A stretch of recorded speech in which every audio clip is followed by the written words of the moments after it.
달걀 작가입니다. 오늘 세이브 더 캣 흥행하는 영화 시나리오의 8가지 법칙 또 한번 이어서 해보려고 해요. 오늘부터는 2장 관객이 원하는 것을 다른 방식으로 줘라라는 부분을 해보려고 하는데요. 실은 어제 이걸 제가 영상을 찍었었어요. 사실 제가 아직 실시간 스트리밍을 하는 방법을 잘 모르는 관계로 그래도 아직 실수도 많고 그래서 이제 아직은 영상을 찍어서 올리는 방법을 하고 있고 핸드폰을 가지고 하고 있어서 약간 오늘 보니까 시선도 좀 안 맞는 것 같은데 더 좋은 날들을 위해서 여러분께서 이해해 주세요. 그냥 마이크도 없었다가 생기고 실은 조명도 선물을 받았는데 다음 시간에 자랑하려고요. 다 이제 하나씩 생기고 있습니다. 관객이 원하는 것을 다른 방식으로 줘라. 이 두 번째 챕터는 우리가 글 쓸 때 항상 걱정하는 것들 있잖아요. 클리셰에 대한 부분이에요. 클리셰를 따를 것인가 말 것인가, 아니 클리셰를 어떻게 피할 것인가라는 것이 시나리오 작가들이 항상 부딪히는 그런 난제라고 해요. 근데 클리셰 근처에 다가가서 춤을 출 수도 있고 클리셰를 안아버릴 수도 있고 단방에 돌진해서 그걸 꺾어버릴 수도 있지만 마지막 순간에는 클리셰에서 벗어나야 된다는 거예요. 한마디로 작가는 말해요. 여기서 이 글쓴이는 책에서는 뒤틀기를 해야 된다고 표현을 합니다. 마지막 순간에는 뒤틀기를 해야 된다. 이 정도는 눈치 못 채겠지라고 생각하고 놔두면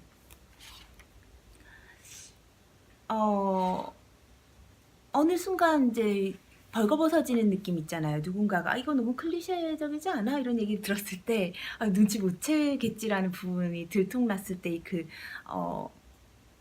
홀딱 벗겨지는 그 창피함이 있어요.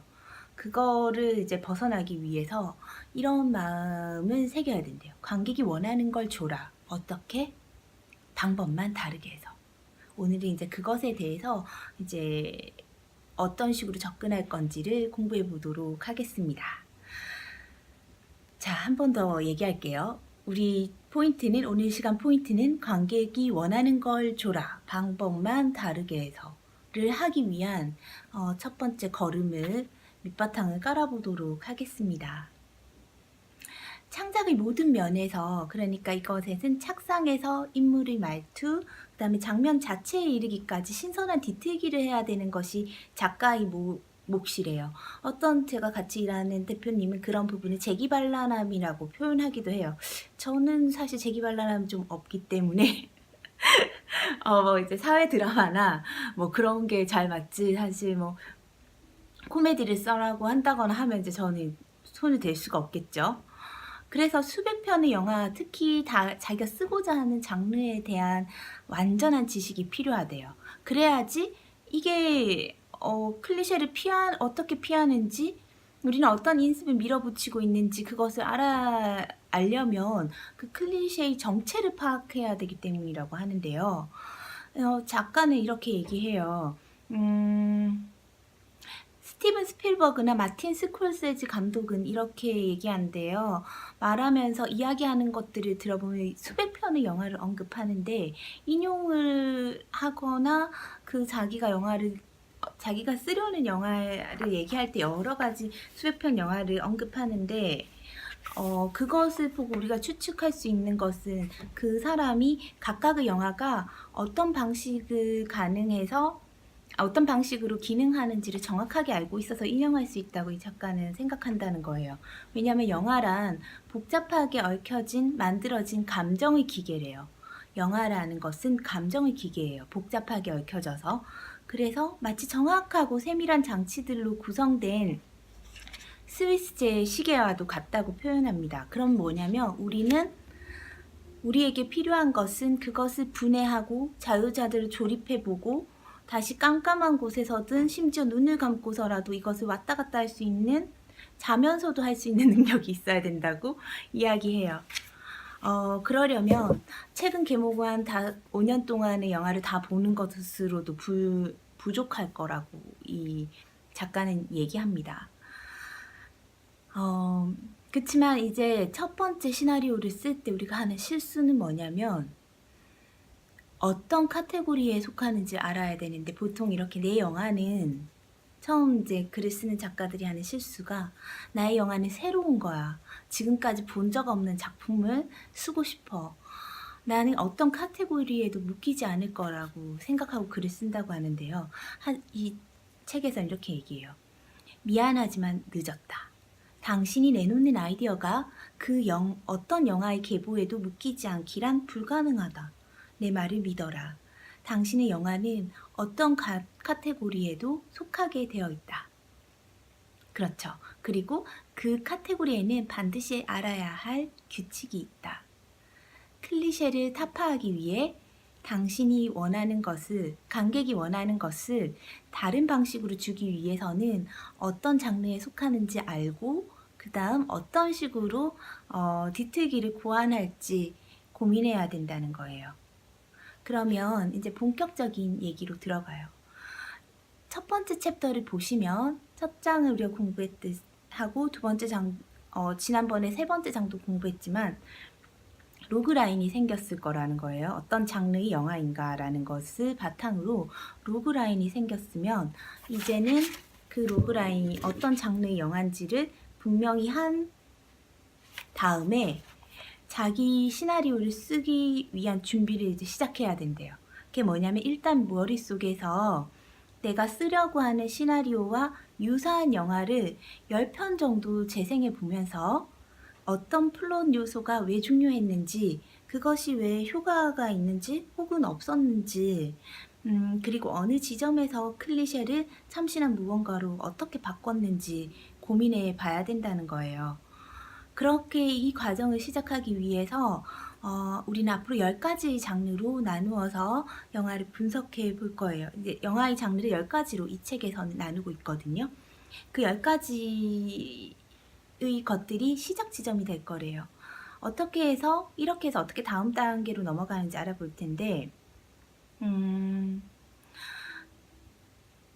자기가 이 작가가 매년 만들어지는 모든 영화를 담을 수 있는 카테고리를 10가지로 구분했고 우리는 그 안에서 특징을 찾아서 내 영화가 어떤 클리셰를 가진 장르에 있는지 그것을 파악한 다음에 그 클리셰를 일반적이지 않은 방법으로 어떻게 뒤틀게 할 것인가를 공부하려고 한대요.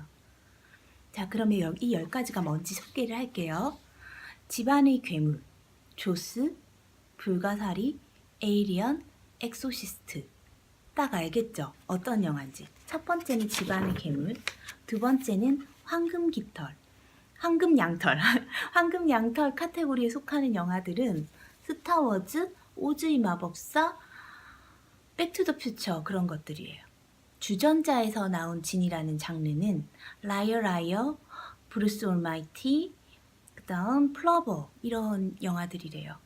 평범한 사람에게 닥친 문제 이 장르는 스타일과 분위기 면에서 브레이크다운부터 다이하드, 타이타닉, 쉰들러 리스트까지 다 들어가진대요. 다이하드와 쉰들러 리스트가 하나로 묶여지는 게 좀 이상하게 보일지 모르겠지만 앞으로 우리가 공부를 하면서 이게 왜 같은 카테고리에 들어가는지 이해하게 될 거라고 작가는 얘기합니다. 그리고 통과 의뢰 보통 사람들, 술과 장미나날 등 인생의 변화에 대한 이야기가 이 카테고리에 속한다고 하고요. 다음은 버디 러브 스토리. 이 장르는 통상적으로 경찰이 등장하는 버디 무비보다는 더 포괄적이고 모든 러브 스토리가 여기에 속한대요. 그래서 더맨더머, 레인맨 이런 것들도 다 여기에 더 버디 러브 스토리에 속하는 내용이라고 합니다. 그 다음 이유를 밝히는 추리 영화. 누가 무엇을 했는가, 누가 했는가를 밝히는 통상적인 추리 영화와는 달리 이 장르는 왜 했는가가 중요하대요. 차이나타운, 차이나 신드롬, 인사이더 이런 영화들이 그거에 해당한다고 합니다. 다음은 바보의 승리. 가장 오래된 스토리 타입인데 찬스, 포레스트 검프, 데이브, 아마데우스 그런 것들과 채플린, 로이드, 키튼 같은 코미디 무성 영화가 여기에 다 포함이 된다고 합니다.